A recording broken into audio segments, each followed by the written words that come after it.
back to the Real Estate Reserve podcast, the #1 real estate investing podcast in the whole world. Isn't that right, Ian? Yes, now we're up to the whole world. We've grown from Howard County to Maryland to the United States and now the whole world. I love it.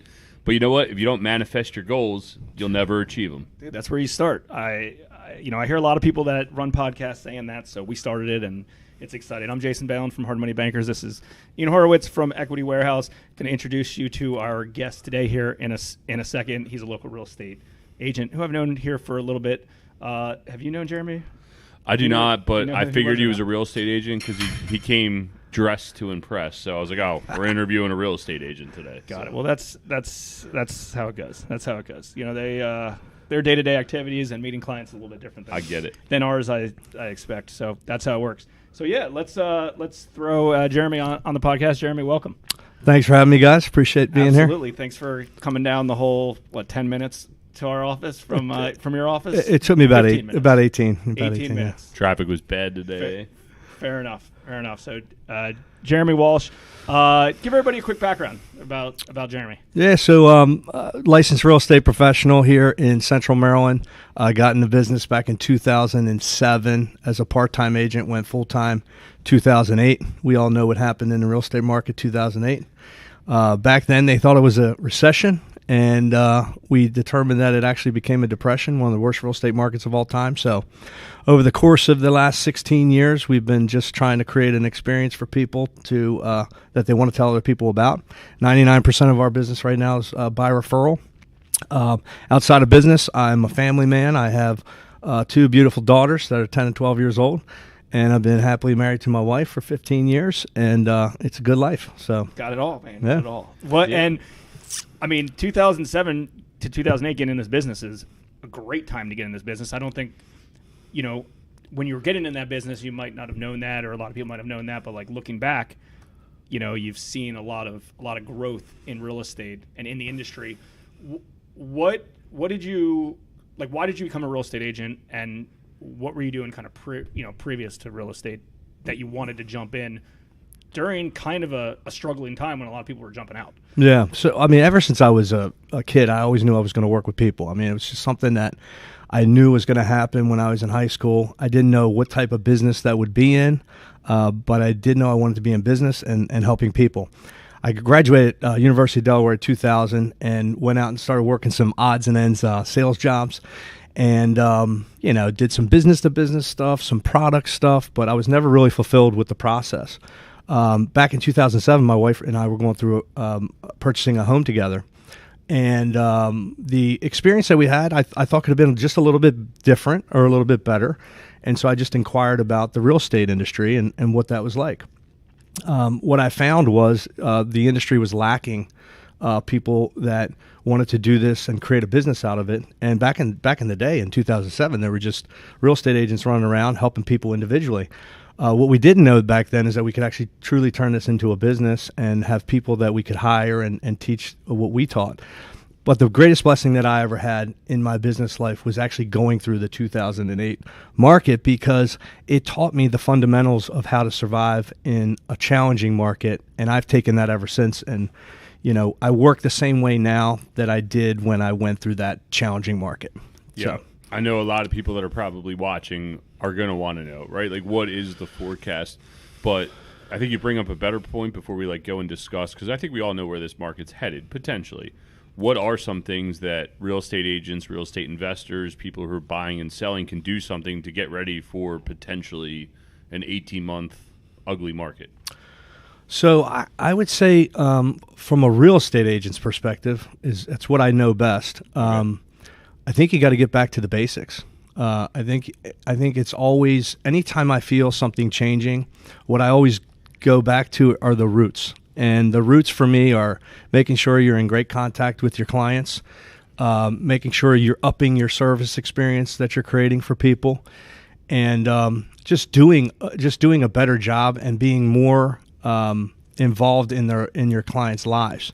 More communication than ever, and then improving your skill, because we all know what's recently happened, right? I mean, the market's kind of sloppy from a service perspective. I think anytime you go through a great market in anything, the service starts to dwindle, and we start to experience that. And it's okay because we're in that kind of a market. But as soon as the market shifts, what people really value the most is the service and the professionalism and the skill set that you have. And they're willing to pay for that service at that point in time. So I think you just got to improve the skill and service and go back to the fundamentals. I think that makes a good point because, as, started in 2008 and as the real estate market kind of was, let's say, was at the bottom then, and as it increased and got more popular, you have tech companies that come in, you've got your, the Zillows of the world and things like that think, hey, you can automate humanity and the human touch of this business model by technology and other things, right, when really most people, they buy with emotions, they do a lot of things with emotions, and they need to touch, feel it, they need to have a real estate agent or a real estate professional to help them, guide them to the path. Can you buy, sell, trade, invest, do anything by yourself? Yeah, absolutely. Could you do it through technology because it's cheaper if that's all you care about is cost? And sure, but I still believe there's always the question that I hear: do real estate agents in the future phase out? You need real estate agents, and I think that comes in bigger markets than smaller markets, because if, let's say, you're down in Montgomery County and it's you're a real estate agent, you're selling $1 million houses, and the average commission is $30,000 or whatever it is, and you're a seller, you'd be like, hey, do I really need to spend $30,000 for this? My opinion is yes, I think you do, but I can understand why people question that. If your average sales price is $100,000 and you're paying $3,000 to somebody to sell it, it's a no-brainer, right? Yeah. It's a no-brainer. Anytime we sold all of our rental properties the last few years, and I had buyers set up for them. I knew who the buyer was, and I still used people to help me because I didn't want to deal with all the crap. Yeah. Do you think real estate agents in general is going to be a thing for kind of forever? Do you think they need buyers and sellers? There's a lot more education out there than there was 20 years ago, right? Anything you need, you don't even need to get a college degree in it. You can go find it on YouTube. Yeah. With that education, do you still think most people will use real estate agents just to kind of handle things? I do. One of the things that really struck me over the last year was when we looked at for sale by owner usage. How many people would actually do it themselves in the greatest real estate market of all time? And it's actually less than it's ever been currently. So even in the best real estate market, we're still seeing agents being used at a higher level than they would be in the past. So I think that is a really good sign. The next great sign that I see is that I started in 2007, and in 2007 we had the MLS, which was that was the main thing that we sent our buyers and sellers information on. Then we had Zillow come into the space and Redfin, and hundreds of billions of dollars invested into the real estate industry, and particularly in the technology. Average real estate agent back in 2007 was selling 7 homes a year. Average real estate agent now sells 5 homes a year with all the additional hundreds of billions of dollars invested in it. So I think what that shows you is that one, that the technology investment did not necessarily make the agent better, but also that the lack of usage or for sale by owners in the market, in the best real estate market of all time, I think it shows that, yes, real estate agents will be valuable in the future. I will often say to my clients, if you're investing $500,000 or $700,000, are you going to go online and choose a money manager and just send it in? Or are you going to interview that person and want to know that they have values and that they're going to have a relationship with you? They're going to be there for you. They're going to give you proper advice. And I guess, and I'll let you jump in, Ian, but I guess that's a good way to put it, because, could you go buy a $700,000 investment by yourself without advice or an advisor? Yeah, you could. If you wanted to, just like you can buy a piece of real estate without it. But does it make sense to? It's not just kind of the knowledge and the know-how. It's also let me do this heavy lifting so you can concentrate on whatever you're good at over here on a regular basis. I think what I've seen is that people go to technology for information, and then they'll go offline to humans for education. Yeah, people still want someone to talk to. In our store, even in the storage business, I spoke at an event last night, and it came up about the unmanned version versus the manned version. And this is a question that I want to ask you: is that we're going to an unattended model, right?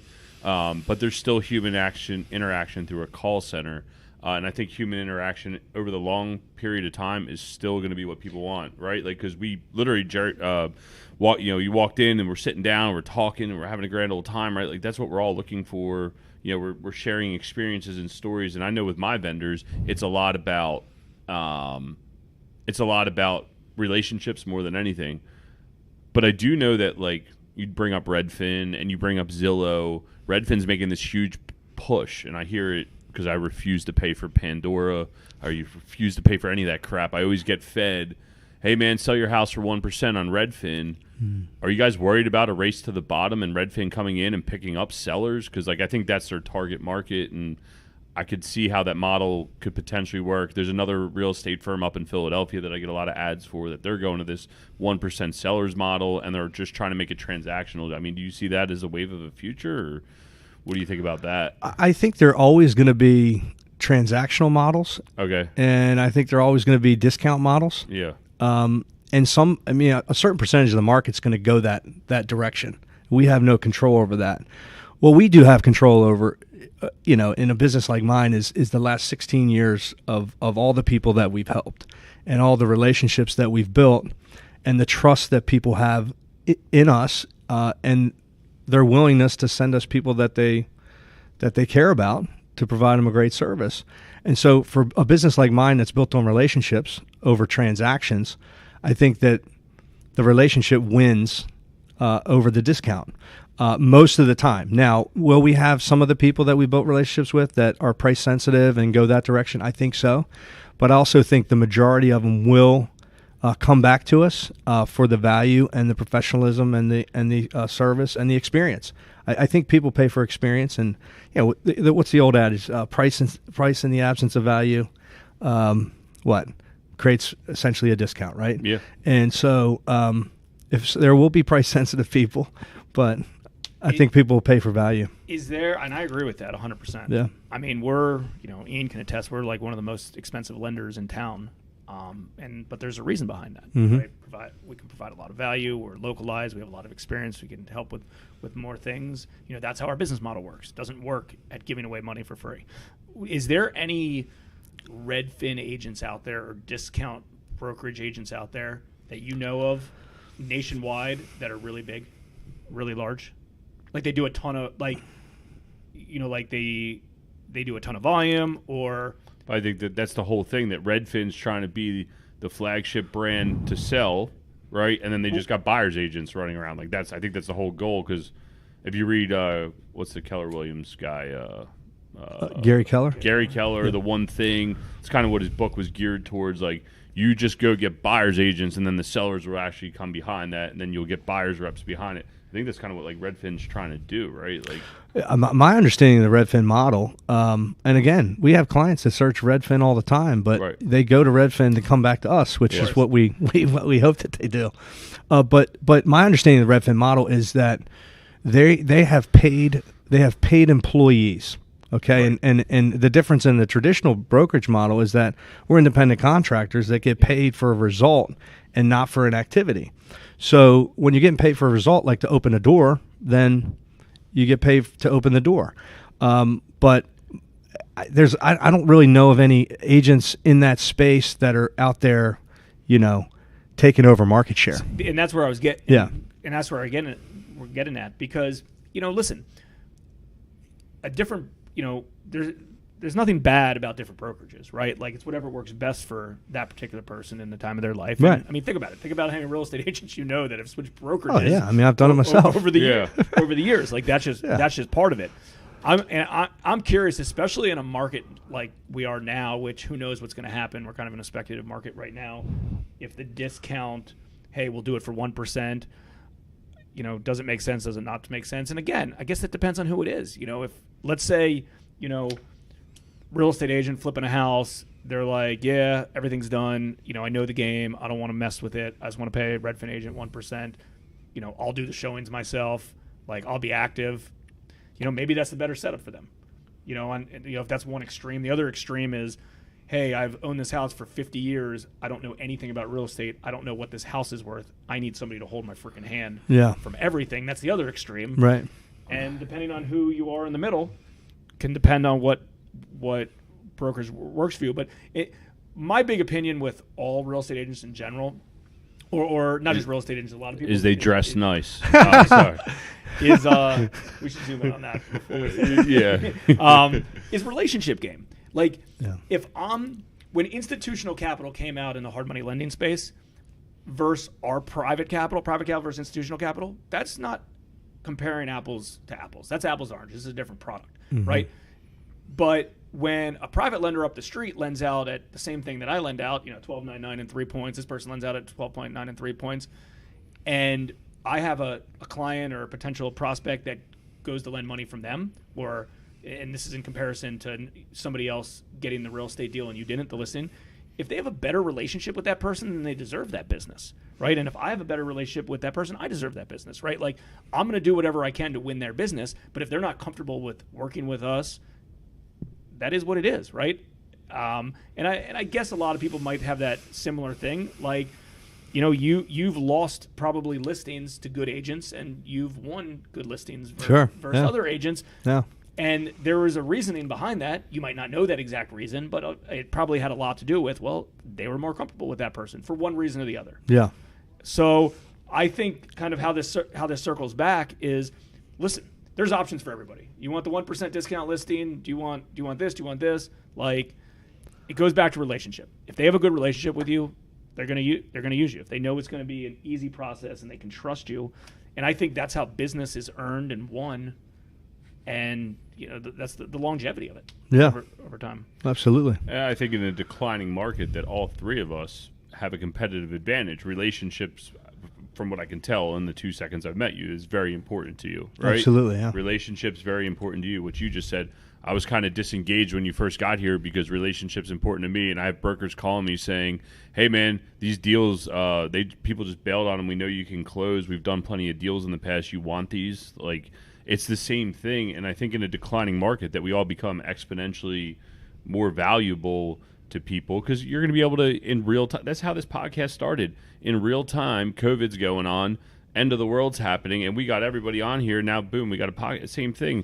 As this market starts to decline, I think people start reaching out to you, and it's a better source of business to have you bring people in and really show your expertise of why you could potentially be better than the basement brokers, I guess is the bottom price brokers, transactional brokers, right? Like, it's the best way to say it. Absolutely. Where do you? I want to talk about the market here in a second. Let's talk about the market, and then we'll talk about the next part of this. Where do you see localized the market is going to go towards the end of this year into next? Well, do you want me to give you Jason's opinion on it? Because I've heard about it for the last 7 years. I want to see if my opinion is similar to his. All right, I'll be the judge. All right. Okay, so local market. This is we're already starting to see it a little bit, right? Oh, yeah. So we know that interest rates are on the rise. We know that supply is still limited. We know that the demand is still there. I mean, just to put things in perspective, prior to COVID, we had 2.4 months worth of inventory, which was a great real estate market. COVID hits, we go to 0.6 months worth of inventory. We lose essentially 68, 70% of the inventory in the market. So the demand has been there for a long time. So I think the big question is, how long is the demand going to remain as the interest rates rise? We did just see the inventory level rise by a 0.1 of a month, which was encouraging because we want the inventory to rise a little bit. But this is what I think is going to happen. We have inflation at, I think it's around 8.5% now. We have the Feds raising the rates. We have the interest rates going up. And I think as a result, the buyers that are at the entry level of the market that could once, or say, we'll just take an example. First-time home buyer, $350,000. The appreciation goes up by 20%. All of a sudden, that same home that they saw 18 months ago is a $420,000 home, plus the rise of the interest rate by 1.5% makes it 10% less affordable. So now that buyer is priced out of the market. So I think a certain segment of the market is going to get priced out. As a result of that, there's not going to be as many offers on homes. We're starting to experience it now, actually. Similar townhome we just sold 4 months ago had 50 offers and 50 showings and 14 offers. The one that we did very similar last week had 28 showings and 2 offers. So we're not getting the same amount of... Same price? Very similar price. It ended up at the same price? Yeah, very similar price. So we're not getting the same amount of offers based upon the same amount of showings that we're getting. So that's a sign that things are, some people are being priced out of the market. I don't believe that pricing is going to go down. I believe that pricing is going to remain steady. I don't think it's going to go up as drastically as it has, the appreciation that we've seen, obviously. But I do not think it's going to go down. And one of the reasons for that is because they haven't built enough homes. And so the demand is there. And I think we're still going to have a very good real estate market. I just think it's going to be a little bit more challenging for people at the entry-level market. Well, so let's use those 2 examples. When did that first townhouse sell? I want to say it was in October, so maybe 7 months Perfect. ago. Okay. Yeah. So with the interest rates rising, the affordability decreased by 20% between those 2. Yeah. So did and you might not know these answers, but you'll get what I'm saying. Yeah. The second set of buyers, did they originally want to be in, what did it sell for? Or just make up a number, 350? Yeah, so no, it was like it was a 435 and ended up selling for like say 470. 470, okay. So all right, so let's say they both sold at 470. The first one, sold at 470. The second one, did those buyers originally want to buy something in the 550 price point, but did they have to buy the 470 because their payment was the same? Because the affordability decreased. Yeah. Yeah. Well, the example I gave you is when I was representing a seller, but yeah, that's exactly what happens, right? So that 450 buyer is now not able to afford what they could once afford. That's right. Yeah. Yeah, the swing in interest rates and the affordability, we've put it up there several times. A $3,500 payment at what? It was like 3.5%, got you $800,000 to $900,000. Now it's getting you like 620, just barely 600. I think it went from 8 to 620. Yeah, or 640. I mean, it was 20%. That's what it ended up to. Yeah. It's huge. I mean, it's scary. And it's going on in the commercial world, too, because that's why. So we were in the process of trying to sell our single-family portfolio. Buyer backed out because debt rates changed. Not my problem. I have other brokers calling me saying, hey, these buyers can't perform because they don't have the right type of debt. It's gone up. They can't afford it. You're going to see a slack in cap rates and everything else. And it's happening in the market as a whole. But I think you bring up a good point about, like, the supply index. I've heard – someone had something out recently. There was a post, maybe it was AJ, literally about builders are stopping building. Our project manager, he said, his mom cleans for one of the big home builders, and they basically said, hey, jobs are going down over the next few months. Like, it's kind of scary when you think about that stuff. Yeah. Yeah, and even with supply, even with there not a lot of supply, that's what's, the more demand than the supply is what puts a monkey wrench in all this, like of who knows what's going to happen. Because I was listening to something recently, I think it was yesterday, a different podcast, and they were talking about in the market that they were in that most sellers aren't listing their properties because they got nowhere else to go right now anyway. Yeah. Like, huge problem. Yeah. So it's, hey, well, why, I vote a 3% interest rate. I'm not going to go pay a 5% interest rate to go, move up. They can't move up to the next community, right? So, like, if they're at a $300,000 price point, they want to upgrade to the $400,000 price point. Well, that it doesn't work anymore. Yeah, right? I mean, it doesn't work. So, because there's people sitting on inventory and not selling, there's nowhere to go. Yeah, I mean, the biggest concern that we should have as real estate agents is, where is the next wave of sellers? Yeah. Because without that, we got some challenges. Because, I mean, my wife even said to me, like, hey, look at the appreciation on our house. Look at what it's worth. Yeah, but what am I going to do? Where are we going?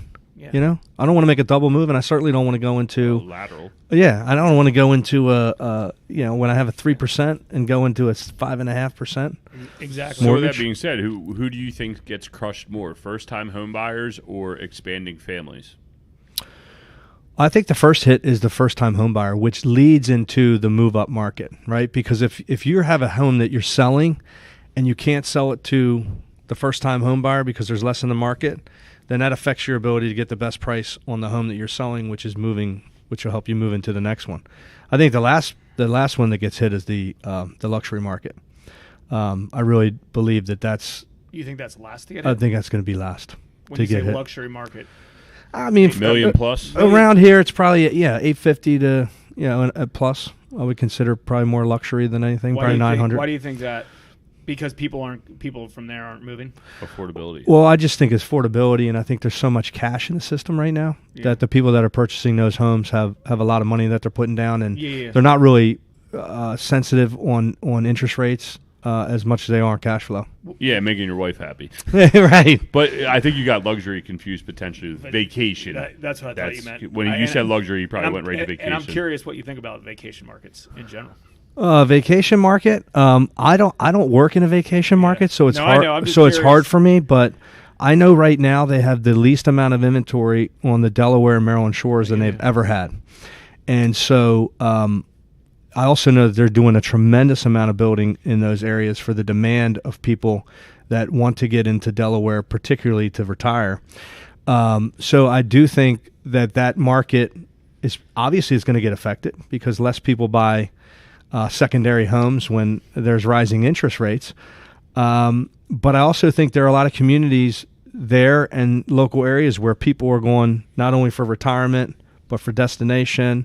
They're doing secondary homes. And again, we're in a situation where the money where that money's coming from, I think will dictate how that market does, because there's a lot of people from, for instance, Jersey, New York, that are going down into these resort areas and buying homes with cash because of what's happened in the stock market and the equity markets. You know what else is the affordability to travel overseas, COVID restrictions, all the other crap that's going on in the world. It's easier to buy a home because we always look at the Jersey Shore, and we interviewed Ryan. And the guy was spot on. He's like, this was right at the start of COVID. I almost bought something and I bailed because I got a little nervous. He's like, nah, man, it's gonna pop because nobody's gonna travel. Everybody's gonna want a vacation here. They're not gonna travel for it. And sure as shit, that market's got nothing but go up. And it's probably the same thing. It's 3x in some areas. Yeah, that's amazing, right? Yeah. Yeah, I mean, it depends on what side that you're on. I mean, I believe that it's gonna decrease a lot in value. Yeah. That's my opinion. Yeah. But I can see both sides of it. I mean, I do agree that a lot of the higher end stuff are cash sales, which makes sense.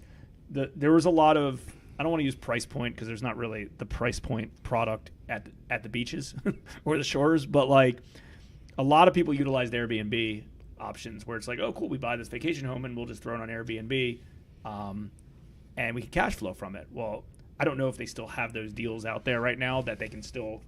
You might know better than me that you can just go buy an Airbnb property in essence have a free vacation home.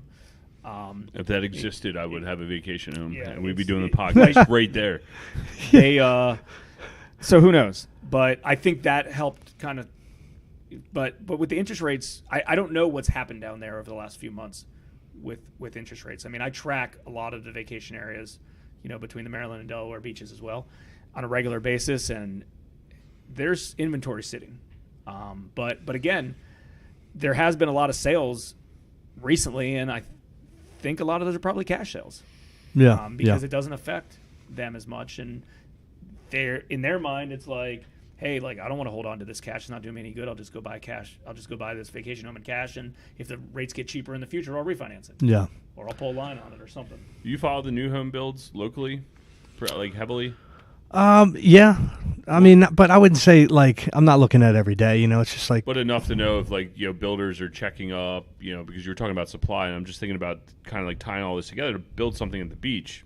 Insanely expensive because of what you have to build to make it withstand the storms. How are the builders? Have you seen any building and pricing being affected here locally because the cost to build is out of control? Obviously supply issues. Are they still opening up new lots? I know like over at Turf, they were building something every other day. Yeah. You still seeing a lot of that around here? I'm seeing the prices continue to go up in new home builds. And one of the things that was really interesting over the last 18 months is that they actually started traditionally you go into a new home build, you have the ability to purchase one of the lots. Well, they're releasing one or two at a time. Okay. And they're getting people bidding on these properties and Really? excessively driving the price up. Yeah. So Yeah. The whole thing with the interest rates being in the 5s now. Yeah, but it's frame of reference. That's the Yeah. crazy part. We're all sitting here bitching about 5%. Yeah, I know, but I know that. I know. It's. I the mean, listen, frame of my reference- first mortgage was higher than 5% in the early 2000s, and I get that. yeah, Point being though is when somebody is planning to buy a house, when they started planning for it, they were like, cool, we can afford this price point and this payment, and that's gone up a lot. Well, what's the moral of the story? Take action immediately. If you're going to move and there's an opportunity to move, you do what's right. I mean, it is what if there's it something is. available, but it's also availability. Oh, we were talking last night. So we were also talking last night about like apartment affordability. The Class A apartment. I don't even look at Howard County. I can only imagine what you guys charge for Class A apartments around here. But in Baltimore City, $2,700. I'm like, there's no way. But I guess $2,500 to $2,700, you're not going to afford a house. You know, it's the affordability issues there. I mean, do you do much in the leasing space, knowing like that comparison? Yeah, I know that if one thing is going to go up, it's going to be rents, right? Yeah. We're already starting to see that. So, I mean, if you have the ability to buy, you have to do it now because we're not coming back to where we are. Yeah. If anything, we're just going, I think closer into I don't know what you think on the lending side of things, but I think we're going closer to 7%. Rate-wise? On the rate-wise, tail end of this year, I really do. And do you think a $500,000 house today will sell for $500,000 in a year from now if the rate's 7% a year from now? I think the prices are going to remain steady. You think it'll stay the same? I don't think they're going to go up as excessively as they did, but I think the price will. Is there any chance you think they go down at all? Well, there's always that chance, but I like to think that they won't. I mean, I I know think you like that to think that they I won't. think I that mean, there's you're I think that there's so much Yeah. demand, and I think particularly, and now we're talking. If we talk local market, I mean, we're kind of in our own little bubble here in Central Maryland with Howard, Anne Arundel, Baltimore, Carroll counties. I think that's a bubble that normally doesn't get as affected as the rest of the country. We saw that in 2008, for instance. Yep. Less short sales here than there were throughout the stuff rest went of the down, country. But it went up. It recovered quick. Yeah. And the difference in this market, too, is that, because there's been so much down payment, so much cash put into the system, even if it does go down, it's not going to affect somebody substantially from a financial perspective. So you figure you buy a $500,000 home, you put 20% down, it's $100,000. So you owe $400,000. If it goes to $485,000, you're not upside down. And if you pay, you got principal pay down. A lot of people look at, I still get my $100,000 back. We're good. Not really thinking about it in the right way from an investment standpoint. But Well, it's kind of like Wells Fargo let go 600. There's in the news that they let go 600 loan processors because the mortgage banking business has to affect them a heck of a lot more, right? Just in my opinion, because definitely. There's no refi boom anymore. Right. Refis are gone. Yeah, refis are gone. Yeah. Like you got to remember, a buddy of mine that worked for a local bank here, he couldn't even do refis because they were too backed up. They were pushing rates up. They were buying rates up just to get people to stop calling them. Exactly. They couldn't even do them. Yeah. There's like a 120-day backlog, 150-day settlement backlog. It was crazy. And it's like now looking back, it's like, okay, we're freaking dummies because now there's not one refi to be had. Like if that bank branch is doing 100, loans a month, wasn't one of them is going to be a refi, based on out of necessity? I mean, at a certain point, who else can you refi? Yeah, I mean, exactly. I mean, there's going to be folks that always have cash out, and 5% still a cheap number, right? If I had a property and I needed to access the cash, I would do it. And there's still people that have adjustable rates and stuff like that. But point being is, as fast as they needed to ramp up Wells Fargo to hire those 600 processors, that thing went right back down real quick. So, if you look at everything as a cycle. See, the reason why I think that values are going to decrease a little bit, and again, there could be signs that there are. There's certainly signs that they won't. Just based on supply demand issues. Yeah. But if we were here in 2008, and we're up here in 2022, like that doesn't mean that if we're right here, we're in a bad spot. That's right. Yeah. Right? Like you go down by 10% or 20%, the world's not over. Yeah. Like it just went up. Everything went up just quickly. Up. And like if you look at stuff in over time, you know, a span of 100 years, stuff goes up, no doubt. But it doesn't go like this. It goes like this, and then back up some more, and then dips a little bit. You know, it's like a business or a stock market or Sure. anything that you look at. So I think there's going to be some sort of dip, but nothing major. I mean, it makes not sense. Like 40%. Yeah. Like, but then again, you're right. There's no supply, so it's like, how do you have a dip? Right. Part of the problem is that we view it from an investment standpoint. I'd be curious to what you see from some of your buyers and sellers is that this is potentially the only piece of real estate that they're ever going to buy. It's the biggest acquisition they're ever going to have in their lives. Do you get people that are more, I don't say nitpicky, but like they don't really go through this mental, like what we just talked about here of like, oh yeah, you know, I'm just going to ride the wave. Like, is it way more transactional? Do you feel like sometimes? I feel like it's much more. It's more of an emotional. As a buyer, I mean, buyers are very emotional. We're talking logic right now, right? Yeah. And you know, people go through different phases of why they need to move and why they need to buy and why they need to sell. Most sellers are very logical, but our buyers are traditionally very, very emotional. So there's an emotional need that they have. Keep my wife happy. Yeah. Or, you know, we just had a baby and Yeah. we need more space, Sure. or we just got engaged, Schools, or whatever yeah. it is, schools, or my job just got relocated. I mean, there's all these different life experiences, but it's what's sad for me to see are the people that had the ability to do something 6 months ago and they didn't, and they were 600,000 approved, and now they're 540. Yeah. And that sucks. And because, you know, if you couldn't find something at 600, it's going to be tough to find something at 540 that you like.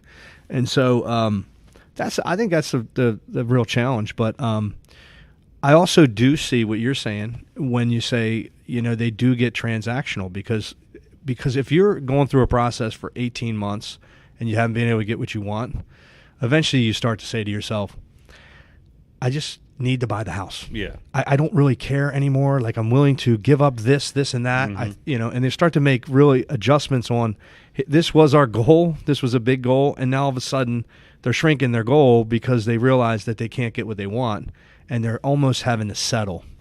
And that's a shame, you know, but it's all part of that process. Yeah.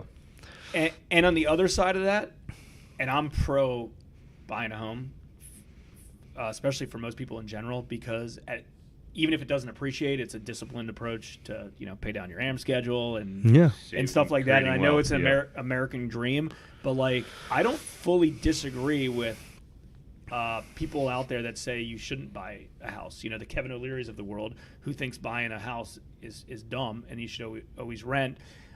And the reason why is there is something to be said about, like, say you have to put down 20%, right? And you have to buy, you know, $500,000 house in your community. Okay, well, instead I'm going to take that $100,000, I'm going to go invest that into an income producing asset. Sure. I'm going to take that income, spit it out, put it towards my rent. You know, in essence, I can live cheaper. I mean, the numbers, if you look at the rent versus, you know, your cost to rent versus your cost to buy, monthly payment and down payment, like, to me, I always feel like we're in a good real estate market if those are somewhat aligned. Yeah. You know, for instance, like, I'm not going to go buy a house for $1 million where I could just rent that exact same house for $2,000. It doesn't make sense. Right. On the other side, why spend $4,000 a month in rent when my mortgage payment's going to be $3,000 a month? Like, yeah, so exactly. that's disaligned. And I think around here in particular, a lot of that has been aligned for the most part. Yeah, I think so. If you bought a house for $500,000 in Howard County, whatever your monthly payment is, I don't know, $3,000 a month. It's less than that, but I think to rent is similar to that, and that's kind of always been a trigger of are things aligned. But the fact being, like what you said, you ended the story of like, hey, I'm just going to take whatever house I can get because I've been looking for 18 months. I wonder if there's people that are like, I don't want to deal with this shit anymore. I'll save my $100,000. I'll go invest it, and I'll just go rent a place, and it might not be perfect, but I don't have to deal with the hassles. Yeah. You know, AC breaks, cool. Yeah, and we'll see we'll see what happens in a couple of years or whatever. Yeah, I mean, we do have a certain percentage of the buyer population that will do that. the only challenge that they have is that the rents are going to go up, and Exactly. the biggest hedge against inflation is locking into a fixed interest rate. Yep. And so if you can get an interest rate of 5% and inflation's 8.5%, Yeah, makes sense. Winner. you know, Yeah. I mean, most people aren't getting 10% raises every year Yeah. or 5% raises. I mean, it's just not happening for most people. No. And also, you're right. The rates go up. The landlord might want to sell the property. They're locked into the school systems. I'm pro buyer, 100%. Yeah. 100%. Yeah. But and most, I hate to say it, but a lot of people aren't sophisticated enough to look at it on an investment standpoint. But if you look at it as an actual investment over like a 20, 30 years span, I can see the argument either way if it Yeah. makes the most sense. So how many real estate agents do you have on your team? So we right now we have about a team of 14. Okay. Not all. Well, all of them are licensed, besides one that's internal. So we have a director of sales, operations leader. We have a client experience leader, contract to close, and then the rest of them are licensed real estate agents. Yeah. Selling agents. Yeah. In your mind, where do you think you provide the most value to your clients? When I say clients Or team? No, like clients. And when I say clients, I mean everybody who's ever bought a house to. And I mean, this is going to be a multiple choice, by the way. But when I say clients, anyone who's ever bought a property from anybody, yourself or anybody on your team. Like, do you think you provide more value with working with individual clients, home buyers or home sellers yourself, as, hey, I want to do a great job as myself as an agent? Or do you think you provide more value and you can provide more impact by coaching, training, working with your whole team so they can go out and, help 10 people when you can only help one person? Yeah. That's a great question. But I consider myself a player coach. Okay. I play the game. I'm involved in negotiations. I represent buyers and sellers, and then I coach my team. The value I think that we bring, the best value I think we bring to the clients, in particular, the service experience and professional negotiation. I mean, I think that those are the two main things that why people hire us to do what we do, and the expertise. On the team side of things, what I do, I believe really, really well for agents is I teach them how to work by referral, build a business that's everlasting, that's going to continue to grow every single year based upon the fundamentals of building relationships with people. And that's where I think that value lies. Nice. Yeah. As you see growth inside your operation, are you looking to expand to get more agents? Is that a big push for you, or are you at kind of a place right now where it's like, hey, I want to continue to, push up the guys I'm currently and gals you're currently working with? Yeah. Or do you want to grow?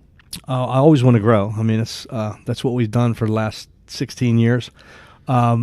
I've tried a ton of different models, team models, Sure. and recently I put an expansion model in place that was not working, and we had to change that around. And what I've learned in that process is not necessarily that I want to do more, but I want to do it better with who I have. Now, I will still look for individuals to join us that have the same values, the core attributes that we're looking for, and people that want to do business the right way, the way that we do it. But I really want to help get my agents that I currently have to the next level in their business and in their life. Yeah, you bring up a good point. I think too many people are always hiring. They just want to grow, and they violate their core values. I think the fact that you even brought up core attributes, core values, obviously you spend time writing that down, or you know it in your head, and everybody on your team knows it. Can you give us just like a quick overview on like what your core values are when you're looking to hire agents, or what your team values are? Like what does that look like for your team? Well, we have a really strong leadership culture. And so for me, leadership is all about personal and professional growth. And not only with individually, but also helping the team member, helping the community. Service, we're huge into service, which is speed. I believe speed creates trust. Trust builds a relationship. Relationship gives you the ability to create a referral experience. Professionalism is huge with us. And then I lead my team in, I think, a pretty simple way. and I do it on what I call the 3 A's. Accountability is huge for us. So you have to be accountable to yourself, you have to be accountable to others, and you have to be accountable to the team. Activity is the other A. You have to do the work. So if you tell me that you have a goal, I'm going to show you exactly what you need to do to reach that goal, and I'm going to tell you what work needs to be done in order to get there. You're saying to me when you join us that you are accountable and you're going to do the work. And the last thing is attitude. You have to have a great attitude. I think that if one of those things are missing, or let's put it this way, if you're having a challenge in your business life, it's in one of those 3 areas. 100%. You're either not accountable enough, you have a shitty attitude, or you're not doing the work. And so my whole thing is, if you're accountable, you have a right attitude, and you're going to do the work, you're going to be very successful. And if you're not successful, it's because you're not doing those things. Dude, I love that. Dude, that's a good one. That is really good, because breaking it down in those 3 attributes are. I'm sitting here going. What are those 3 again? Accountable, activity, and attitude.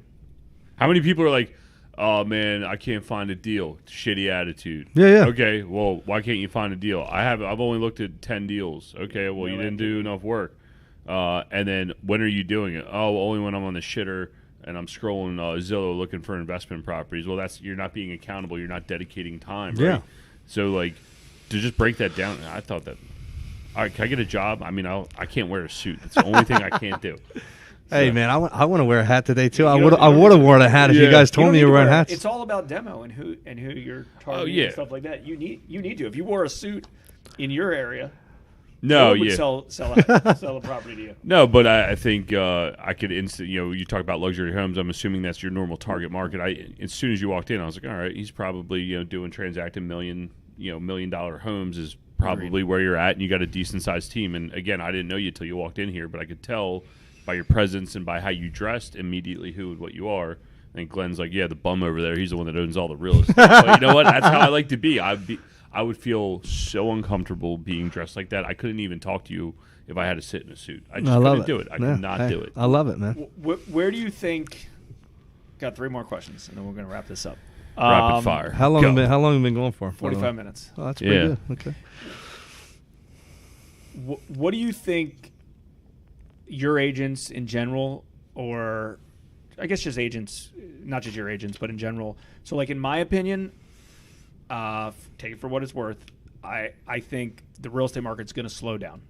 Again, that doesn't mean real estate prices go down, but the market slows down. I agree with you, by the way. And because of that, there's a lot of agents in that space. I mean, one of the stats you said earlier related to the average agent only sold 5 houses but there's also a lot more agents. Yeah, a lot more agents. So at an all-time high, by the way, right now. Yeah.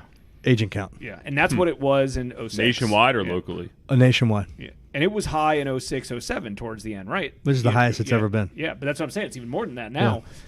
Yeah. Point being, like, I always believe that the strong will survive and the other ones will kind of just fizzle out. And I think that's going to happen with mortgage brokers. That's happening with real estate investors right now. We see it. That's happening with lenders and everything else. With real estate agents, like, I think that, for the most part, the top 20% do 80% of the business anyways, right? Like, that's just how anything works. Yeah. Like, what are some things that you think your team needs to do so some of those agents don't need to fizzle out? And again, I don't think it has to do with new or experienced or anything else. Obviously, if they're experienced and you have a book of business, it's easier. But like, some of the most successful people I know in the world were newer at that trade, and they prop themselves up very quickly because they know. It's like, listen, we're at a funky spot in this market right now. I'm a newer real estate agent. Like, what do I need to do so I don't get fizzled out? Yeah. Because someone who's doing lots of transactions, some of the big names that we all know, including yourself locally, like, they've got the presence. They have capital. They have resources that they can, right now, in my opinion, this is the time to go all in with marketing, because a lot of people might be, the market's slower. They want to cut costs. They have a lot of overhead. They fizzle down some of that stuff. Yeah. To me, in like our lending and other stuff, it's like, hey, let's freaking push more. Let's do more marketing. Let's make sure we're really on the doorsteps of everybody and in front of people's faces. Like, what do you tell agents that are like, hey, like things are slower now? Yeah, I mean, so for me, what's interesting about the real estate industry, it's like it might be the only industry where, because the 80-20 principle is there all the time, right? 20% of people do 80%. In real estate, it's closer to like 90%. 10% of people do 90% of the work, right? So what's going to happen here over the next 18 months is going to be very interesting in the real estate market. If you're an individual agent, you may want to get on a team because it's going to be really, really hard to survive, to outmarket organizations like myself, other bigger teams, smaller teams that have the capital to be able to market to the general market, because it is going to require more marketing. The individual agent is actually going to be a thing of the past here. I mean, I think in the next 24 months, we'll probably see 65 to 70% of the licensed real estate professionals either have their own team or be on a team. So what is happening right now is people like myself, we're excited because we're going to gain a lot more market share. And we are going to go find the agents that are really good agents and really good at what they do, but can't necessarily build the business as quickly as we can for them. And so I think we're going to see a lot of agents join companies like myself, where they're going to get the proper training, they're going to get the skill development, and they're also going to have the ability to get leads and build relationships the right way. That's how they're going to be able to sustain themselves through this market. They're going to have to be on a team and in an environment where they're capable of getting to the next level of growth. Right. That's what I really see happening here. Yeah, dude, I love it. It's the same thing with like, us bringing LPs into our deals, right? Like, it's like you can go out there and try to figure out a crazy ass market right now, or we've done all the dirty work, come join us. And it's the same thing with you. Like, people are trying to buy real estate. Well, let me go use my relationship with my lender to say, is this a good deal? It's similar principles. I really do like it. Yeah, no, I agree. I think that is the answer, because I believe that most people are going to get fizzed out. Yeah, I mean, really do. The best example is this, right? Like, anyone can list a property right now. Yeah. That's why we're at all-time high of industry affiliation, because they said real estate was the new toilet paper, right? After COVID. Like, if you had a challenge, you went into the real estate industry because you could sell some houses. Family members, friends, couple here, couple there, make some additional money. But there's a challenge in that, because I've been telling my team this for the last 18 months. You're not better than the market.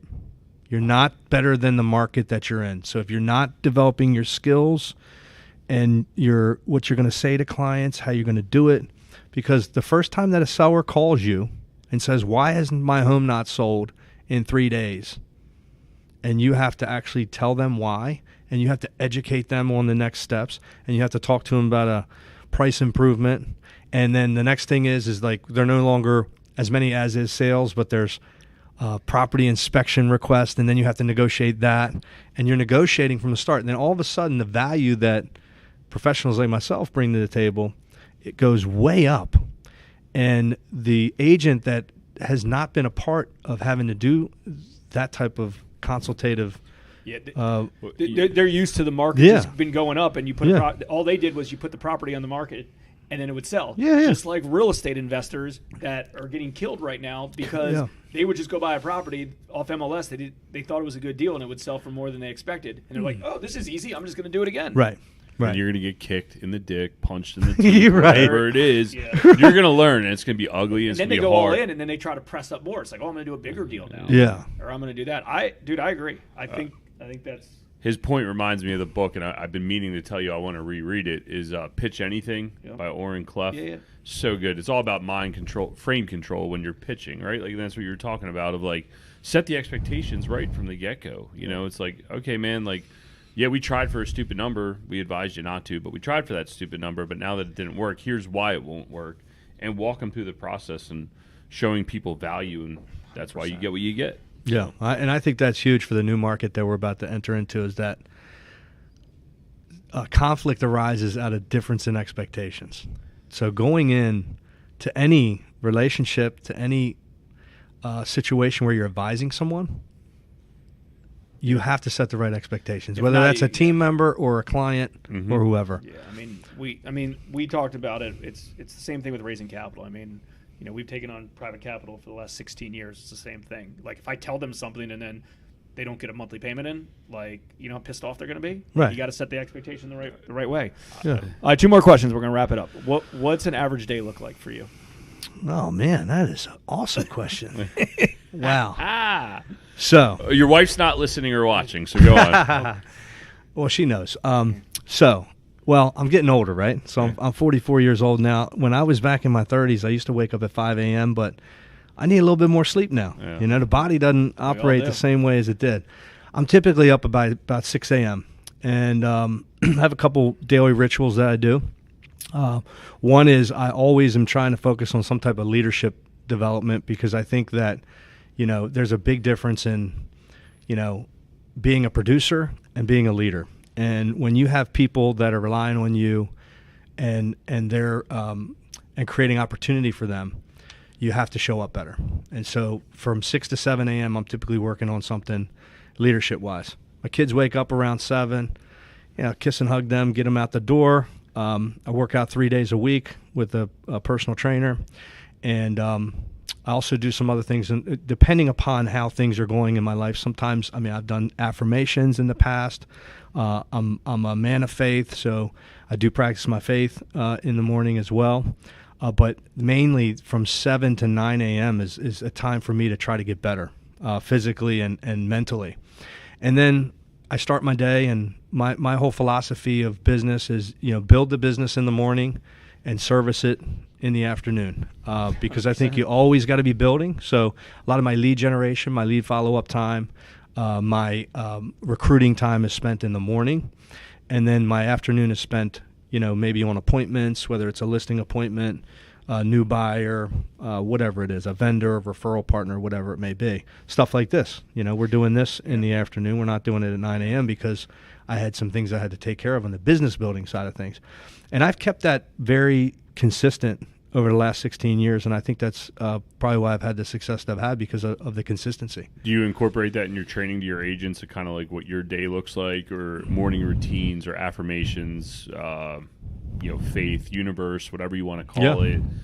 Do you bring that to your newer agents or your agents in general? Yeah. For me, I never wanted to be just a great business person. I wanted to be a great person. And I wanted to have whole life success, not just partial life success.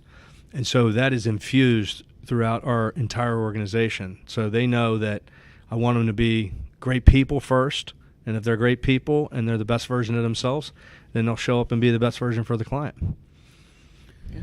It's like buying a Class C property. You get Class C problems. You want to act like a degenerate, you're going to get degenerate problems. You want to act, in the proper fashion that is, good for you. You're going to get good business deals that follow. And it's just, because like a lot of people say, like Russell Brunson and Gary Vee and Grant Cardone, they all got different religious backgrounds or whatever, but they all seem to be some sort of faithful. And everyone's like, they're just chosen people. But I do think some of it is that it's consistency. It's about being a good, like Russell Brunson especially, just a very good-natured person, and he's built an amazing business. And I think it's intertwined as one. Yeah. So. Well, the cool thing about that is, like, everybody, I think, when you break it all the way back down to the fundamental aspect of it, I think the most successful people in the world have a couple things in common. One is they want to serve at a much higher level, right? Yep. They want to impact communities and people and business at a much higher level than someone that doesn't. They're also very growth minds. They have a huge growth mindset. So they're always serving and they're always growing. And if you can interact that with the human touch, which is what I call the heart, or love, whatever you want to call it, that's when magic happens in business and in life. Makes sense. All right, last question that we ask everybody. What's a recent podcast or book? I don't know if you listen to podcasts or if you read books or listen to books, but what's a recent podcast that you really enjoy, or a book that you recently read or reading right now that you'd recommend? So I've read thousands of books over the last 16 years. And I haven't been reading as much because one of the challenges that I gave to myself about 18 months ago is that I was going to start acting more than learning more. And that served me very well. So on the book side of things, I'm kind of like out of that for now. I do like to read for enjoyment, but I'm doing a lot of active leadership training. So I do a lot of Darren Hardy stuff. He's awesome. Okay. And then on the podcast side of things, one of my mentors in the real estate business, Brian Buffini, is relationship-based, whole life success. Love his message because he's not just talking to the real estate community, but he's talking to, just people in general. That was the first coach I had 20 years ago. Really? Brian Buffini, when I was a real estate agent for 2 years. Well, there you go, man. Yeah. 2 years after I moved back, because I always forget you're a blue hen, too. I am a blue hen, yeah. Did you guys go to school together? Yeah, but what year were you? Year after you. You were in 01? I was 2000. Technically, I graduated 02, but I should have been 01. Yeah, I yeah. graduated high school in 97. Yeah. But I feel like we talked about that at some point. I think we did, yeah. But yeah, after, I moved to Colorado after college for a year, and then when I moved back here, I was a licensed agent at Long & Foster and King Farm, which is in Rockville. And for about 2 years or so before I started doing lending stuff, and I went to a lot of Brian Buffini events. I mean, I freaking licking envelopes, stamping envelopes, mailing that out, working by referral. It was a good program. Met him and his wife. That she was like a professional volleyball player or volleyball player. Yeah. They're like a powerhouse team. Yeah, it's amazing. He just keeps getting better. And for the listeners out there, whatever it may be worth, one of the biggest things that changed my whole life was the power of the personal note. Yeah.